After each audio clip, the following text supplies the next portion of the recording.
All right, it is 5:30. I did have a PowerPoint ready to show you guys, but it doesn't seem to be working right for me. I think there are a couple of bugs I need to work out on it before I do that. I did spend about an hour on it, so I'm a little disappointed that it's not working. Feel free to use the chat on the side to ask any questions. I'll try to get to those as I can throughout here. But I am going to go through some of the questions that were already brought up to my attention. And I will go through them sort of in the order that they are in the rule book. Remember, the rule book is available on our website, diamondcitysports.com. Excuse me. If you click on youth flag football, you will then see the rules and several other documents there for you. I apologize, I have not yet updated the standings, but that'll be done probably after this call. So that's where we're at with this. I'm really bummed that I can't show you this whole slideshow. But here we go. I am going to be jumping back and forth between the slideshow and the screen, so if I seem a little off, I apologize. Okay, but starting with Rule 1 makes sense to start at the beginning. The first one that was brought up to me was Rule 1-4. And Rule 1 deals with the game in particular and just some basic outlines. And there were two things from this section that were brought to my attention. The first is Rule 1.4, which reads, if the offense fails to score after crossing midfield, the ball changes possession and the new offensive team starts its drive on its own 5-yard line. Okay, so this is going to be a two-parter as far as when there's a turnover and downs. So as long as the offense has passed the midline and received that first down, wherever they turn the ball over doesn't necessarily matter. As long as they pass that line, the other team, when they turn the ball over, starts on their own 5. For example, Team A is playing Team B. Team A crosses the midfield line, turnover on downs. Team B starts on Team B's 5-yard line. They do not start where the ball was turned over. Okay. Moving ahead a little bit to Rule 1.5 is if they fail to cross midfield. The rule in particular is read, if the offensive team fails to cross midfield on 3 downs and elect to punt on 4th down, possession of the ball changes and the opposition starts its drive from its own 5-yard line. If the offensive team goes for it on 4th down and does not cross midfield, the opposing team will start its possession from the spot. So the first part of this rule is kind of redundant from Rule 1.4 that I just explained. But the second part is really what I'd like to highlight here, is if the offensive team goes for it on 4th down and does not cross midfield, the opposing team will start its possession from the spot.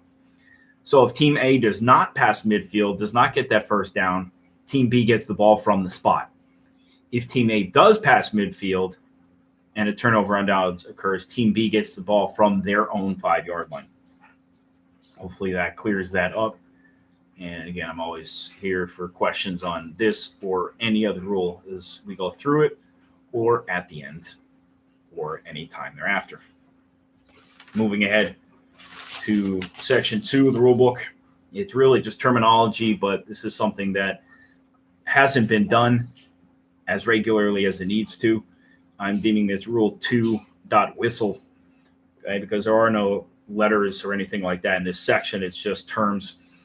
And this one is the whistle, quoting from the rule book, the sound made by an official using a whistle that signifies the end of the play or a stop in the action for a timeout, halftime, or the end of the game. This is something that I'll be speaking with the officials about on Saturday and even prior to. We need to make sure the whistle is blown every time. Whether you played football or some other sport growing up, you were always taught that play goes until the whistle. And we hear that pop, and most of the time the kids and the fans understand what's going on, but we need to have the whistle coming from the officials to make it definite that the play is over, because from time to time flags get pulled accidentally from other players, and our officials need to be on top of blowing the whistle when the play is actually dead. before I move on to the next one, Brittany and Costco, I do see your comments on the side. I will get to some of those later on. Moving on to Rule 4, Section 4. Not a whole lot from Section 3 because Section 3 is equipment. Section 4 is the field, and this might seem like it's not necessarily something that coaches, players, and fans need to worry about, but it is because I understand there was some confusion about Rule 4.2. Okay. Rule 4.2 states no run zones are in place to prevent teams from conducting power run plays while in the no run zones, which are a 5-yard imaginary zone before midfield and before the end zone. Teams cannot run the ball in any fashion. All plays must be pass plays, even with a handoff. Okay? And because we're going strictly by the way the rules are written this year, that would also include a blitz. So on a blitz, in the no-run zone, the quarterback still needs to pass the ball, okay, because all plays must be pass plays. Okay?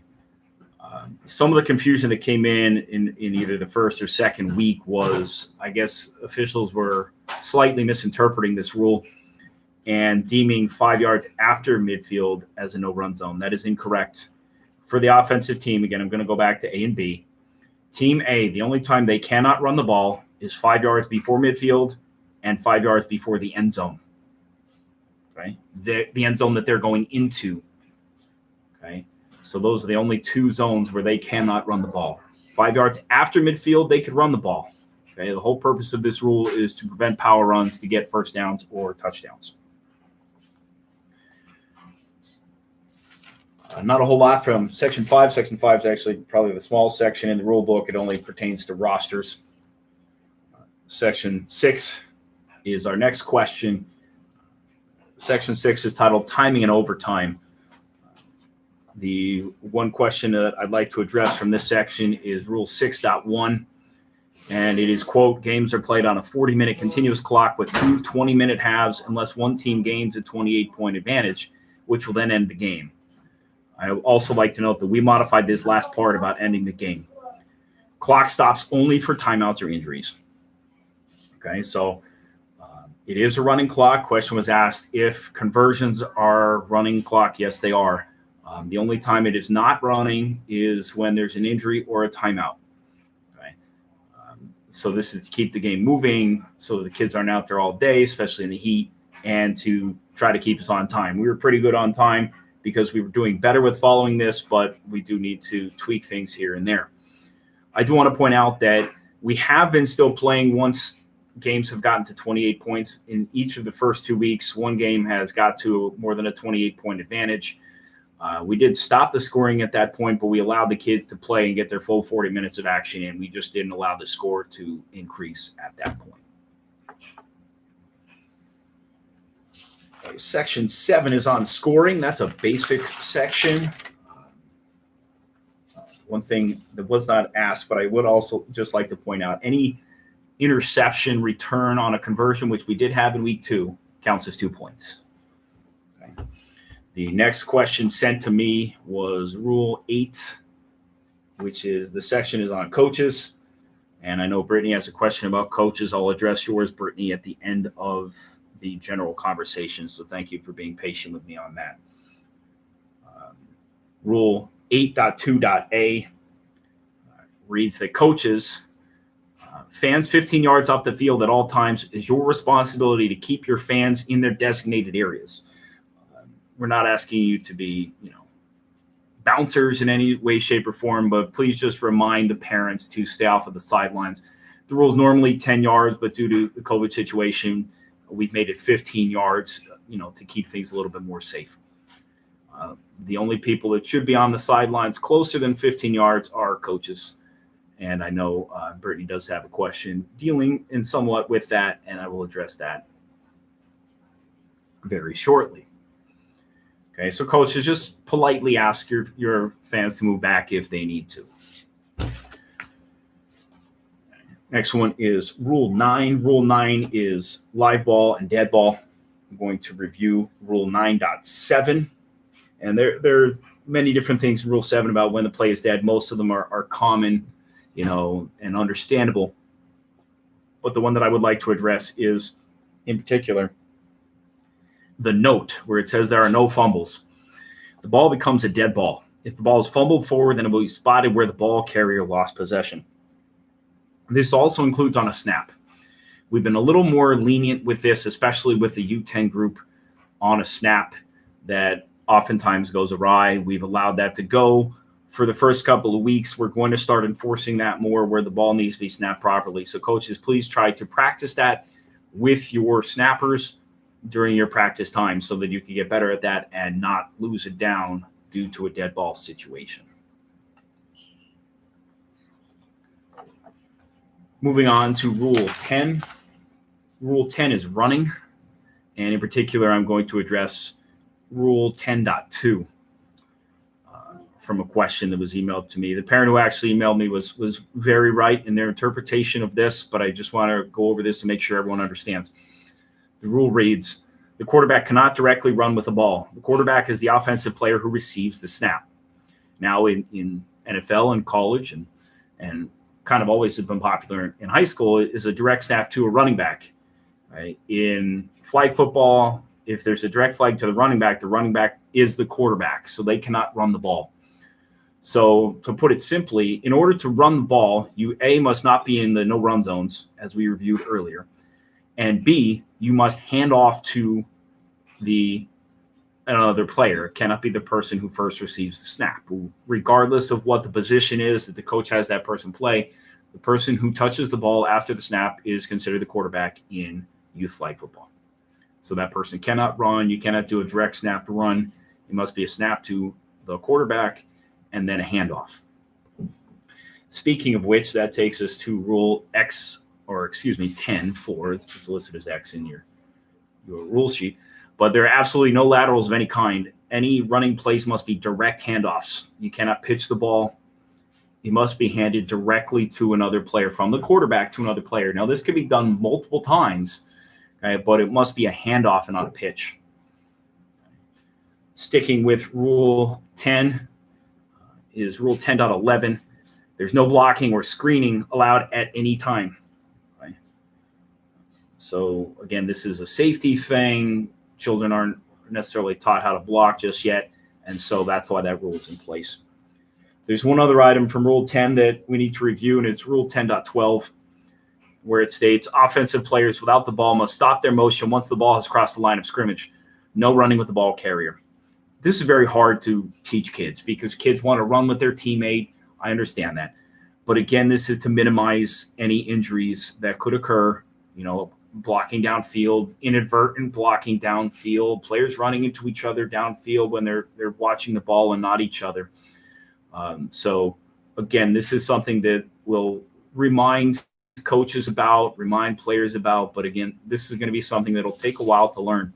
So there will be some flexibility with this, but this is just designed so that there's no blocking and no injuries downfield. So once the ball passes the line of scrimmage, the only offensive player who should be still running is the player with the ball.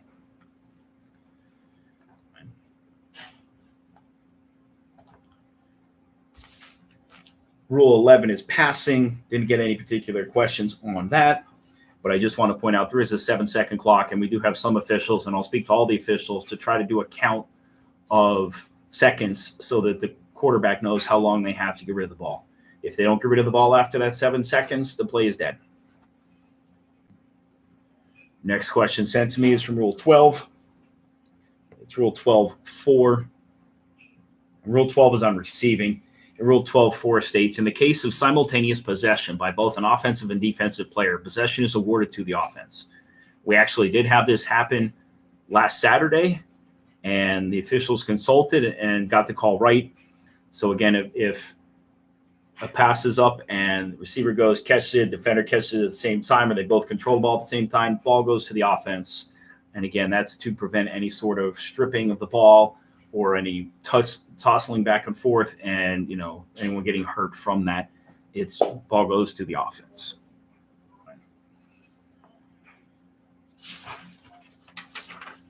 Moving on to Rule 13. Rule 13 is rushing the passer. In particular, Rule 13.1 is what I'd like to review. because there's a lot of confusion with this, even amongst officials and coaches and definitely the players.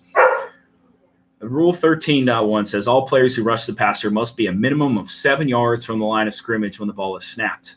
Any number of players can rush the quarterback. Players not rushing the quarterback can defend on the line of scrimmage. I think what a lot of coaches and officials have been doing is having everyone line up at that 7 yards. You do not have to do that.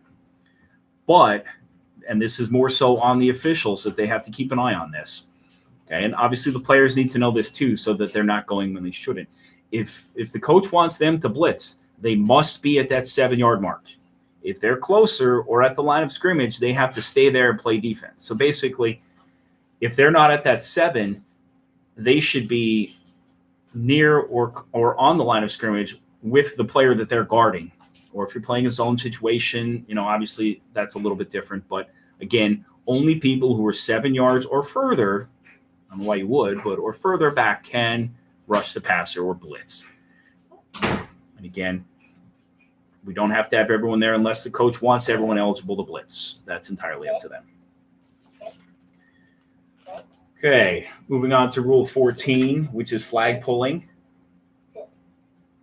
I apologize for a little bit of dog training in the background. You need to tell him to stay, buddy. Stay. And when you let it, tell him free. Free. See? All right. Okay, Rule 14 is flag pulling. And, there's basic things like the player has to be in possession of the ball to pull the flag. I have to teach some of our adult people that in our adult league because they do that inappropriately. You cannot strip the ball at any time. You're just going for flags. Again, it's a safety thing. But in particular, I want to address Rule 14.6, which states flag guarding is an attempt by the ball carrier to obstruct the defender's access to the flags by stiff-arming, dropping the head, hand, arm, or shoulder, or intentionally covering the flags with the football jersey. We have had this done a few times. I know officials have been a little bit lenient on this because they're trying to teach the kids the basics of the game, but we will become more strict with this. Hands should never be down below the waist when in possession of the ball. Unless you're running in the natural act of running, that will happen. But it's pretty obvious to tell when someone is flag guarding, and officials will be calling that much more regularly. That concludes the previously sent to me questions. Not too bad, 17 minutes. I apologize. I was really hoping for this slideshow so you'd have to look at my mug the whole time. But I am going to go over the questions in the chat. Brittany asks, how many coaches on the field during a game? Side note, I did not read the rules yet, so no judging. No judging at all, Brittany. I mean, this is a learning experience for all of us. It's just sort of, even for me, but it's my responsibility to be a little bit more up on this. There's really, according to the rules, there shouldn't be anyone on the field, but we have been allowing U10 to have a coach on the field. There should only be one. And again, coaches, this is a reminder, there should only be one coach on the field at a time. If you want to take turns, if you have more than one, that's fine. The others should remain on the sideline. U16, we're not allowing coaches on the field because at this point, the players should be a little more familiar with paying attention to their coach from the sideline. So thank you, Brittany, for that question. Hopefully that clarifies for you and everybody else involved. Kotsko, to be clear, the clock never stops even when there's a conversion. That is correct. I did review that. The conversion is a time down. The only time the clock stops is for timeout or injuries, or if something quirky happens that the officials deem that we need to stop the clock.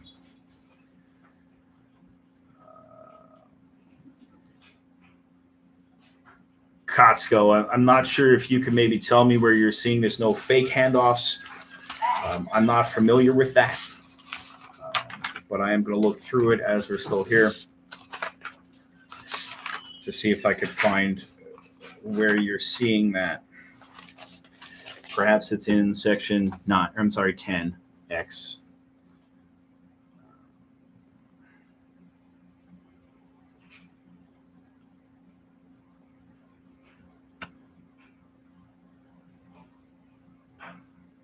Apologize for the dead time here.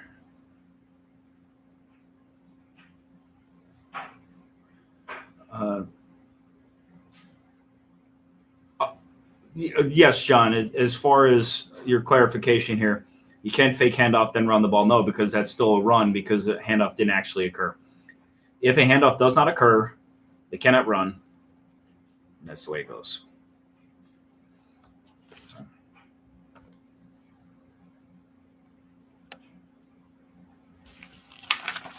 All right. Well, I'm going to leave things open. There's one other thing I'd like to address that a friend of Diamond City Sports has sent in that is not directly related to the rules, but it is sponsorship. We are, as Diamond City Sports, working on sponsorship packages for all of our sports. Right now, I do have availability, for that.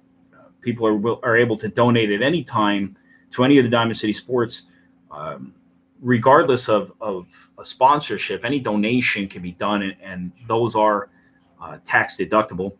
Sponsorships gets a little more dicey with that as far as tax deductible, but we are working on sponsorship packages and what sponsors will receive for the different levels that will be set up. So as soon as we have that, we will post to Facebook and to our website of anyone who's interested in sponsoring. We've had several parents that donate, in-kind donations, drinks and sanitizing wipes and those sorts of things, which we greatly appreciate. And you're able to do that at any time. You're welcome, Brittany. Thank you for joining us. Hopefully this has been helpful. And again, this will be available for review moving forward so that anyone can review this at any time. Hopefully next time I do one of these calls, I have it a little more planned out and can do the slideshow, make it a little bit easier to follow and to know where certain sections are, because I actually had a slide for each rule. I just couldn't get it on the screen the way I wanted to. So I'll leave things open for a little bit. Okay, got 7 people on. If anybody has any other questions, feel free to use the live chat there. I think it's on the right side of your screen. It's on the right side of mine. I'm not sure if it's different on the streaming end than it is on the viewer end, but appreciate everybody jumping in. Whether you're here the whole time or just for a little bit, remember you can always view this later. And hopefully this will help to clear us some things up. And if we need to, we'll do some of these in the future. I actually enjoy doing this. I really wish we had that slideshow because I like putting that together too. But I will practice that multiple times between now and the next time so that we have it correct. And you could actually see something other than me. Because let's face it, nobody wants to look at me the whole time. John asks, where should the officials be located? I'm just going to give general recommendations on this, John. There should be one on the sideline to indicate the 7-yard area and also to keep an eye on the no-run zones, which are indicated on the field markings so that you can let everyone know that it's a no-run situation. That should be announced very loud and clear so that everyone knows it's a no-run situation. The other official I would highly recommend being approximately 10 yards on the defense, off of the defensive side of the line of scrimmage, so that you can have a good view of the play and what is going on. And obviously you have to be ready to be mobile, both officials at any time, to get out of the way of running kids.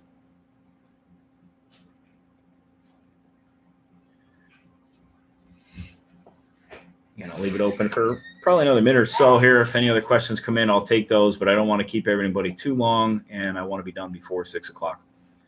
So we'll hang tight. If anybody has anything else, again, you can always message me. Again, for those who never met me yet, I'm Kevin Sickle, president of Diamond City Sports. And you could message me, call me. I prefer text, 570-704-8344. 570-704-8344. You could email us at diamondcitysports570@gmail.com. That's diamondcitysports570@gmail.com. Dave's joining us. Coach Dave has a question. Are all interceptions are returnable? Correct. Yes, that is correct, including on conversions.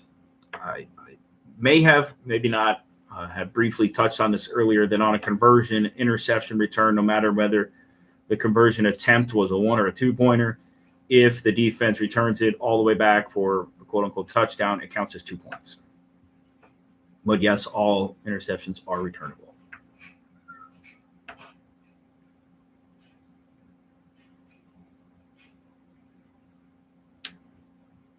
All right. Well, thanks everybody so much for joining us. Please continue to watch our YouTube channel for videos of youth flag football and otherwise. Email us at diamondcitysports570@gmail.com or give me a call at 570-704-8344. Thank you so much for joining us and look forward to seeing everyone on Saturday morning. Have a great night.